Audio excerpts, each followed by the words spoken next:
समय की बात है, एक छोटे से गांव में दो बहनें रहती थीं, गीता और उर्मिला। गीता बड़ी बहन थी। उसके कम पढ़े लिखे होने के कारण उसकी शादी एक गरीब किसान मोहन से हुई थी, जो दूसरों के खेतों में मजदूरी करता था, और गीता दूसरों के घरों में झाड़ू पोछा का काम किया करती थी। दोनों पति पत्नी मिलकर खूब मेहनत करते थे, तभी जाकर उनके घर में चूल्हे जलते थे। वहीं छोटी बहन उर्मिला बहुत सुंदर थी, जिस कारण उसकी शादी एक अमीर व्यापारी रमेश से हुई थी। शादी के बाद से ही उर्मिला को अपने रूप और धन का घमंड हो गया था। उर्मिला हमेशा अपनी बड़ी बहन को ताने मारती और नीचा दिखाने का कोई मौका नहीं छोड़ती। जब भी गीता उसके घर जाती, उर्मिला की बातें उसके दिल को छलनी कर देती। एक दिन गीता सुबह सुबह अपने काम पर जा रही थी, तभी उसे रास्ते में उसकी छोटी बहन उर्मिला मिली है। दीदी, तुम्हें देखकर तो यही लगता है कि गरीबी सच में बहुत बुरी चीज होती है। तुम्हारे हाथ तो देखो, कितने कठोर हो गए हैं दूसरों के घरों में काम करते करते, और ये कपड़े लगता है बरसों से बदले ही नहीं। उर्मिला, हम गरीब हैं, लेकिन मेहनत से कमाते हैं। भगवान ने हमें जो दिया है उसमें खुश रहते हैं। हाँ हाँ, खुश तो दिख ही रही हो, लेकिन क्या करूं, मुझे तो आदत नहीं कि मैं तुम्हारे जैसे गरीबों से ज्यादा बातें करूं। वैसे भी मैं और राजेश जी तो शहर के बड़े लोगों के साथ उठते बैठते हैं। तुम्हारी तरह धूल मिट्टी में सने लोग हमारे घर आते भी नहीं। गीता की आंखों में आंसू आ जाते हैं, लेकिन वह कुछ नहीं बोलती। वह जानती है कि उर्मिला अब बदल चुकी है। वह चुपचाप वहां से अपने काम पर चली जाती है। समय बीतता गया। एक दिन गीता के पति मोहन की तबीयत अचानक बहुत खराब हो गई। कई दिनों तक इलाज कराने के बाद घर की सारी जमा पूंजी खत्म हो गई। अब गीता के पास खाने तक के पैसे नहीं बचे। रात का समय रीना अपने पति के पास बैठी है, जो खाट पर लेटे कराह रहे हैं। गीता, अब तो लगता है मैं ज्यादा दिन नहीं बचूंगा। हमारे पास तो अब कुछ भी नहीं बचा, बच्चे भी भूखे हैं। नहीं मोहन, ऐसा मत कहो, मैं कुछ ना कुछ इंतजाम कर लूंगी। मैं अपनी छोटी बहन से पैसे मांगने जाऊंगी। अगले दिन गीता उर्मिला के घर जाती है। उर्मिला दरवाजे पर खड़ी होती है, जबकि गीता अंदर जाने की इजाजत मांगती है। ओहो दीदी, क्या बात है, इस बार किस लिए आई हो? उर्मिला, मोहन की तबीयत बहुत खराब है। हमारे पास इलाज के पैसे नहीं बचे। बस थोड़े पैसे उधार दे दो, हम बाद में चुका देंगे। ओह दीदी, कितनी बुरी बात है, लेकिन अफसोस अभी तो मेरे पति सारा पैसा लेकर गांव की जमीन खरीदने गए हैं। तुम पहले आती तो शायद कुछ मदद कर पाती। लेकिन उर्मिला, तुमसे थोड़ा बहुत तो मिल ही सकता है। अरे दीदी, अगर मैं हर गरीब रिश्तेदार की मदद करने लगी तो फिर मेरा क्या होगा? गीता की आंखों में आंसू आ जाते हैं। वह चुपचाप वहां से लौट जाती है। उर्मिला ने आज तक उसकी कोई मदद नहीं की। एक दिन गीता ने सोचा, उर्मिला ने तो पैसे देने से मना कर दिया, अब मैं क्या करूं? एक काम करती हूं, मैं अपने बड़े भैया के घर जाती हूं, वह मुझे पैसे देने से मना नहीं करेंगे। गीता अपने बड़े भाई के घर पैसे मांगने निकल जाती है। भाभी, भैया घर पर है? नहीं, तुम्हारे भैया घर पर नहीं है, किसी काम के सिलसिले से शहर गए हैं। कोई काम है तो मुझे बताओ। भाभी, हमें कुछ पैसों की जरूरत है, मोहन बहुत बीमार है। देखो गीता, तुम जानती हो कि तुम्हारे भैया घर पर नहीं है, और वैसे भी हमारे घर पर भी बहुत खर्चे होते हैं। हर किसी की मदद करना हमारे बस की बात नहीं है। भाभी, मैं कसम खाती हूँ, जैसे ही हालात सुधरेंगे मैं पैसे लौटा दूंगी। मैंने कह दिया ना, हमारे पास पैसे नहीं है, अब और कुछ सुनना है क्या? गीता की आंखों से आंसू टपक पड़ते हैं। वह चुपचाप वहां से चली जाती है और अपने घर के दरवाजे के बाहर बड़ी उदास मन से बैठ जाती है। उसे कुछ समझ नहीं आता कि वह क्या करे। गर्मियों की दोपहर लू के थपेड़े चल रहे थे। गांव की गलियों में धूल उड़ रही थी। तभी एक बूढ़े साधु बाबा हाथ में भिक्षा पात्र लिए गांव में प्रवेश करते हैं। उनके चेहरे पर तेज था, पर उनकी हालत देख लग रहा था कि वह कई दिनों से भूखे हैं। सबसे पहले वह उर्मिला की हवेली के दरवाजे पर पहुंचे। कुछ भिक्षा दे दो, कई दिनों से भूखा हूँ। चले आते हैं भिखारी, कहीं से भी यह हवेली है, कोई दान शलादर नहीं है। फिर साधु बाबा निराश होकर वहां से आगे बढ़ जाते हैं। वह धीरे धीरे चलते हुए गीता की झोपड़ी के सामने पहुंचते हैं। बेटी, कुछ खाने को मिलेगा क्या? साधु बाबा, कृपया बैठ जाइए, मेरे पास ज्यादा कुछ नहीं है, सी पर जो भी है आप स्वीकार कीजिए। गीता अंदर से एक रोटी और गुड़ लाकर बाबा को देती है। बेटी, तूने तो मेरा हृदय प्रसन्न कर दिया। मैं तेरे उपकार का बदला कैसे चुकाऊं? बाबा, मेरे घर में मेरे पति बहुत दिन से बीमार है। मैं सबसे मदद मांगी, पर किसी ने मेरी मदद नहीं की। आप उन्हें बस आशीर्वाद दे दीजिए कि वह बहुत जल्दी ठीक हो जाए और मुझे कुछ नहीं चाहिए। साधु बाबा अपनी झोली में हाथ डालते हैं और एक चमकता हुआ मिट्टी का घड़ा निकालते हैं। बेटी, ये घड़ा तेरे लिए है, तुम इसे रख लो। पर बाबा, मैं इस घड़े को क्या करूंगी? पहले से ही मेरे घर में घड़े रखे हुए हैं। बेटी, यह ऐसे वैसे घड़ा नहीं है।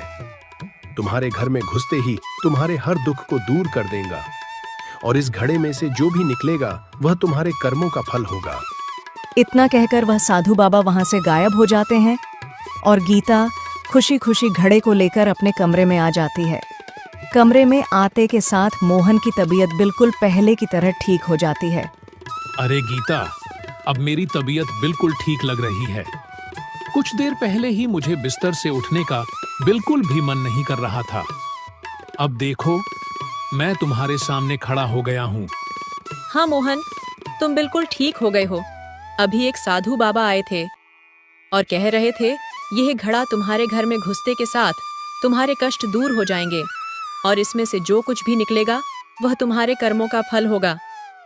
अरे गीता, वाकई में यह घड़े तो जादुई घड़े हैं।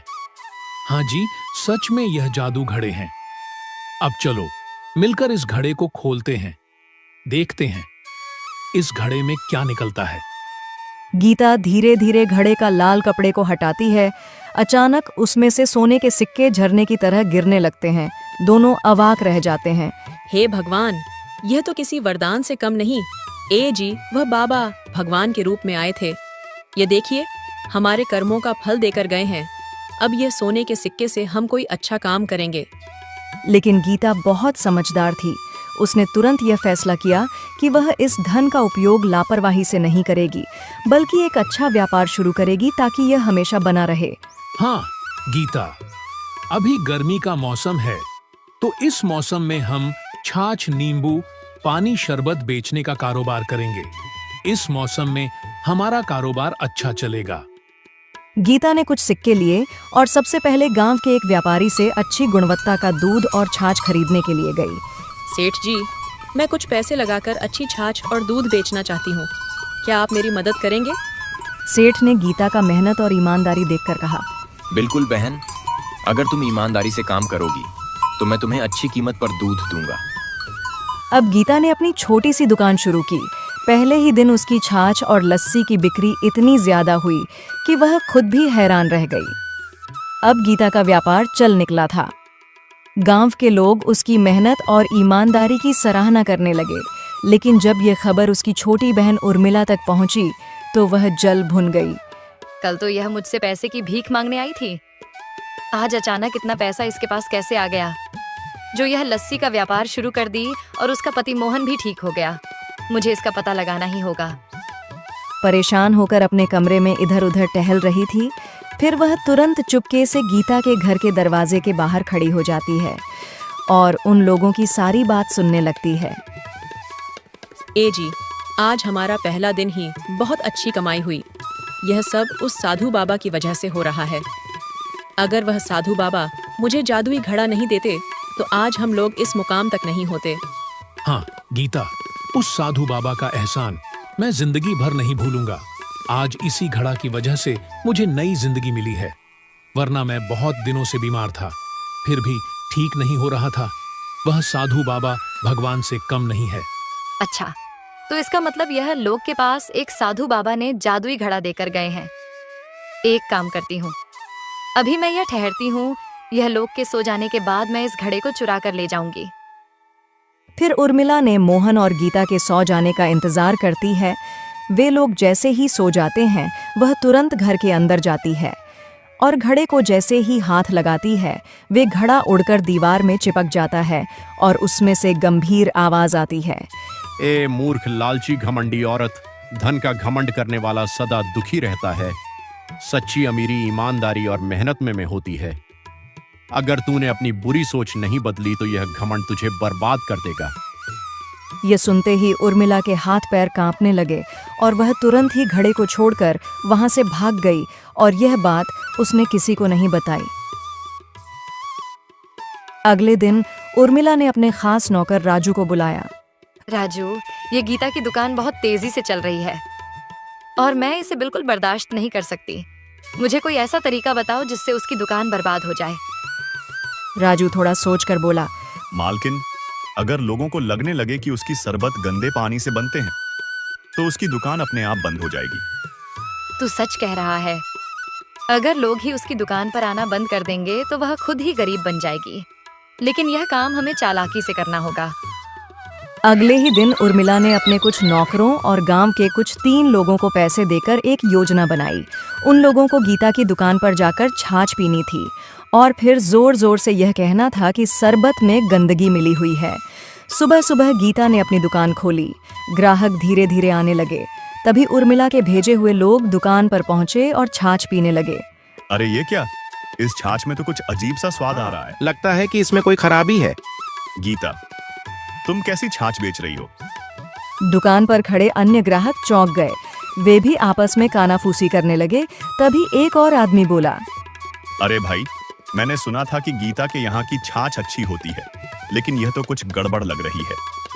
भाइयों, मेरी छाछ में कोई खराबी नहीं है। अगर किसी को यकीन न हो तो मैं अभी और छाछ निकाल कर पिलाती हूँ। लेकिन उर्मिला के लोग तो पहले से ही अफवाह फैलाने आए थे। वे वहां से चिल्लाते हुए चले गए। भाइयों, ध्यान रखना, गीता की छाछ में गड़बड़ है कोई, इसे मत पीना। गांव के बाकी लोग भी थोड़ा डर गए। धीरे धीरे गीता की दुकान पर भीड़ कम होने लगी। शाम तक गीता के पास बहुत कम ग्राहक आए। वह समझ गई कि कोई जानबूझकर अफवाह फैला रहा है, लेकिन वह चुपचाप बैठने वालों में से नहीं थी। उसने एक योजना बनाई। अगले दिन वह खुद ही गांव के लोगों के घर घर जाकर अपनी छाछ देने लगी। उसने लोगों से कहा, बिना पैसे दिए मेरी छाछ को पीकर देखो। अगर तुम्हें कुछ भी गलत लगे तो मुझे पैसा मत देना। गांव वालों ने छाछ पी और पाया कि वह बहुत ही स्वादिष्ट और ताजी थी। अब लोगों को समझ आने लगा कि गीता के खिलाफ साजिश हो रही थी। इसी बीच गांव के कुछ लोगों ने देखा कि वही लोग जो कल गीता की छाछ को खराब बता रहे थे, उर्मिला के घर से पैसे लेकर निकल रहे थे। बात फैलती देर नहीं लगी। एक बुजुर्ग गांव वाले ने गीता से कहा, बिटिया, हमें माफ कर दो। हमने बिना सोचे समझे अफवाहों पर भरोसा कर लिया, लेकिन अब हम समझ गए हैं कि यह सब तुम्हें बर्बाद करने के लिए किया गया था। अब गांव के लोग फिर से गीता की दुकान पर आने लगे। उसकी मेहनत और ईमानदारी ने सबका विश्वास फिर से जीत लिया। जब उर्मिला को पता चला तो वह और भी गुस्से से भर गई। गीता की मेहनत और ईमानदारी ने गांव वालों का विश्वास फिर से जीत लिया था। उसकी दुकान पहले की तरह ही चलने लगी थी, लेकिन यह सब देखकर उर्मिला का खून खोल रहा था। इस औरत ने फिर से सबका भरोसा जीत लिया, लेकिन इस बार मैं ऐसा काम करूंगी कि यह दोबारा उठ ही ना सके। उसने अपने नौकर रामलाल को बुलाया और उसके कान में कुछ फुसफुसिया। लेकिन मालकिन, यह तो बहुत खतरनाक होगा। बस वही तो चाहिए। इस बार गीता का नाम और काम दोनों खत्म हो जाएगा। इस बार हमें ऐसी चाल चलनी होगी कि गीता कभी दोबारा व्यापार ना कर पाए। मालकिन, पिछले बार भी पकड़े पकड़े बचे थे। अगर इस बार भी कोई हमें देख ले तो? चुप, इस बार हमें कोई नहीं पकड़ेगा। सुनो, तुम दोनों आज रात गीता की दुकान में आग लगा दोगे। जब दुकान जलकर राख हो जाएगी तो उसका सारा धंधा खत्म हो जाएगा। लेकिन मालकिन, अगर हमें कोई देख ले तो हमें? अरे मूर्ख, हम इसे ऐसे अंजाम देंगे कि किसी को शक भी ना हो। तुम दोनों चेहरों को कपड़े से ढककर जाना और आग लगाने के बाद तुरंत भाग आना। कोई सबूत मत छोड़ना। आधी रात का समय था। पूरा गांव सो रहा था। राजू और सोहन अपने चेहरों पर काले कपड़े बांधकर चुपके से गीता की दुकान के पास पहुंचे। सोहन ने दुकान के चारों ओर मिट्टी के तेल छिड़का और फिर राजू ने माचिस जलाई।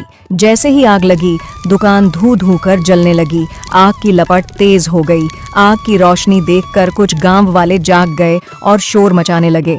अरे, गीता की दुकान जल रही है, जल्दी आओ। गांव वाले दौड़कर आए, लेकिन तब तक बहुत देर हो चुकी थी। राजू और सोहन अंधेरे का फायदा उठाकर भाग निकले। सुबह जब गीता दुकान आई तो देखा कि राख का ढेर देखकर गहरा आघात पहुंचा। हे भगवान, मेरी मेहनत की कमाई सब जलकर खत्म हो गया। उधर गांव का मुखिया भी वहां पहुंच गया।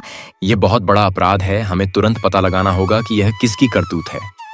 गीता ने रोना बंद किया और अपने दिमाग से सोचना शुरू किया। उसे यकीन था कि यह कोई दुर्घटना नहीं थी बल्कि किसी ने जानबूझकर किया है। उसने सबूत ढूंढने की कोशिश की, इधर उधर झांका पर उसे कुछ नहीं मिला। उदास होकर घर जाने लगी। तभी उसने देखा कि झाड़ियां में एक गमछा और तेल का डब्बा पड़ा है। गीता ने उसे उठाकर मुखिया जी के पास ले गई। गांव में हाहाकार मच गया कि सबूत पकड़ा गया है, किसी की गमछा मिला है। अरे सबूत मुखिया जी के हाथ मिल गया है। अब वह जल्दी ही पकड़ा जाएगा कि गीता का दुकान में आग किसने लगाया। हाँ, मुझे तो लगता है कि वह तौलिया उर्मिला के नौकर का है। मैं कल उसे ऐसा ही तौलिया लेते हुए देखा था। मुखिया ने सभी गांव वालों को गांव के चौपाल पर बुलाया और कहा, क्या कोई पहचान सकता है कि यह तौलिया किसका है? गांव वाले तौलिए को ध्यान से देखने लगे। अरे ऐसा ही तौलिया तो मैंने उर्मिला के घर पर देखा था।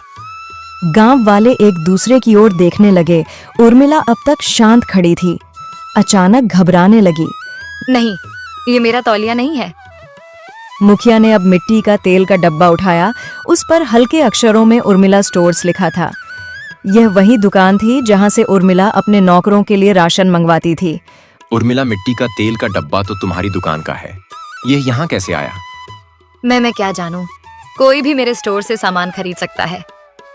इधर उर्मिला का पति का व्यापार ठप हो गया था। वह बहुत निराश होकर घर लौट रहा था।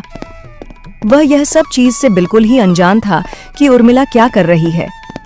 वह आते वक्त देखा कि चौपाल पर भीड़ लगी है। वहां पर वह पहुंचा, तभी सभी लोग उसकी तरफ देखते रह गए, क्योंकि वह वहीं गमछा लिए खड़ा था जो मुखिया जी के पास सबूत में मिला था। अब बोलो उर्मिला, अभी भी तुम कुछ बोल सकती हो? तुम्हारा सबूत तुम्हारे सामने आकर खड़ा हो गया। उर्मिला ने इधर उधर देखा, लेकिन कोई रास्ता नहीं बचा था। गांव वाले भी अब उसे घूर रहे थे। वह घबराहट में बड़बड़ाने लगी। मुझे माफ कर दीजिए मुखिया जी, मैं ही यह सब करवाया था, क्योंकि मैं नहीं चाहती थी कि गीता मुझसे ज्यादा अमीर बन सके। उर्मिला, तुम्हारी जलन और घमंड ने तुम्हें अपराधी बना दिया।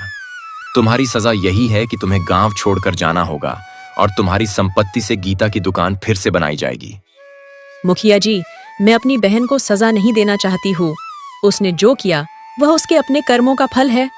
मैं बस यही चाहती हूँ कि अब वह सुधर जाए। ठीक है, तुम्हारी जैसी मर्जी गीता। उर्मिला की आंखों में आंसू आ गए।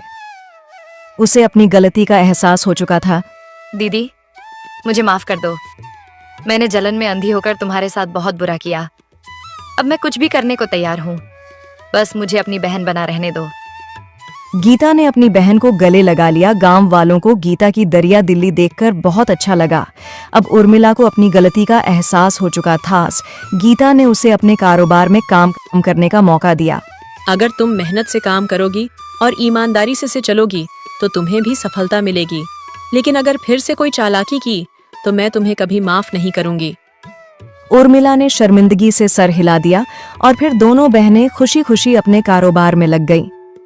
यह कहानी हमें सिखाती है कि मेहनत और ईमानदारी ही असली सफलता की कुंजी होती है।